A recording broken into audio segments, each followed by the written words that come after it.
근데 조금 전에 우리가 언급했었던 재판에서 좀 핵심 쟁점이 될 수 있는 것이 사찰 논란 문건인데 저걸 조금 전에 했으면 그 윤 총장 측에서 언론에 공개하면서 일반인의 상식적 판단에 맡기겠다고 그랬습니다. 여기에 대해서 조금 전에 이제 이상엽 기자가 전달했을 때 보면은 그 판사 출신의 이탄희 판사 같은 경우는 직무 범위에서 벗어난 결코 그 수사 정보랑 관련이 없는 개인 정보라고 그랬고 유상범 검사장 출신 유상범 의원은 맞선 보는데 상대 뭐 그런 거 상황 파악하는 거 당연한 거 아니냐 이런 얘기를 해요. 그러니까 이게 네. 서로 간의 판단에 따라서 좀 엇갈리기는 하는데요. 일단 문건이 어떤 내용인지부터 네. 좀 소개를 드려야 될 것 같아요. 이 9개 사건, 주요 특수공안 사건 재판부를 그러니까 판사 37명을 분석한 네. 내용을 이게 37명인지 100명인지는 모릅니다. 일단 문건을 공개한 거, 윤 총장 측이 공개한 문건 안에는 이렇게 37명께 담겨 있다는 얘기고요.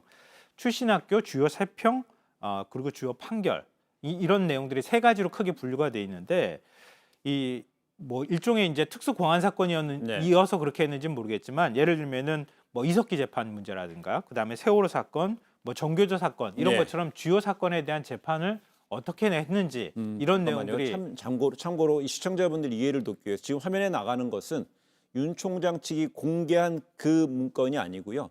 바로 그 법무부가 국회에 제출한 네. 그 동일한 문건으로 보이는 법무부가 국회에 제출한 문건입니다. 내용은 거의 같다라는 게 그 언론에서 지금 근데 흥미로운 부분은 형식이 조금 다르다는 네. 거예요. 그러니까 원본이 어느 거냐 이거에 따라 다를 것 같은데 앞서 제가 공무상 기밀에 관한 문제하고 관련이 돼 있다고 보여요. 왜냐하면 법무부는 내용을 간추려서 최대한 형식의 틀에 맞춰서 만약에 국회에 제출하는 거잖아요. 일반 언론이나 기자들한테 공개한 게 아니라 그러니까 그걸 공무상 기밀 누설로 보기는 좀 어려운 측면이 네. 있을 수 있고요. 만약에 앞서 제가 말씀드렸던 것처럼 윤 총장 측이 원래 원문 자체를 공개했다고 하면은 공무상 기밀 누설이 될 수도 있다 이런 말씀드리고요. 네네. 일단 문건 내용 간단하게 더 말씀드리면 뭐 우리법 연구의 활동 이력이라든가 그리고 2016년 이 사법농단이 있을 때 네. 무리하기 법관 리스트에 포함되어 있는지 여부 이런 것들이 지금 포함이 되어 있습니다. 예.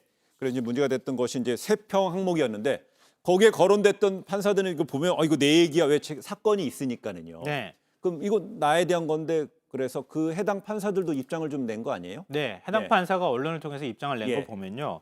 법관 정보를 조직적으로 수집해서 가공하고 또 이걸 배포한다고 하는 것은 이걸 바로 사찰이라고 하는 거지 뭐라고 하는 거냐. 네. 이건 사찰이다. 이렇게 입장을 밝힌 법관도 있고요. 네. 또 그 리스트에 포함이 돼 있지만 이건 뭐 다 공개된 정보고 그런 정보를 가공한 정도 수준이기 때문에 사찰로 보기 어렵다. 이런 입장을 낸 판사도 있습니다. 네.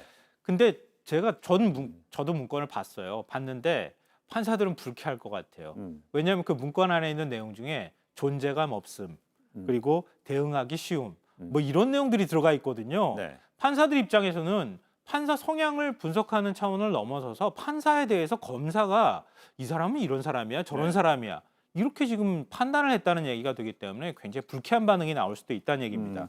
물론 근본적으로는 판사가 어떤 정치적 판결을 내렸는지에 대해서 과거 판결을 통해서 보여주는 판례를 네. 통해서 보여줄 수 있는 내용들이 포함되어 있다는 게 제일 심각한 문제일 텐데 다음 달 7일, 12월 7일 날 법관들이 만나서 법관 대표회의라는 걸 엽니다. 네. 이 법정 기구인데요.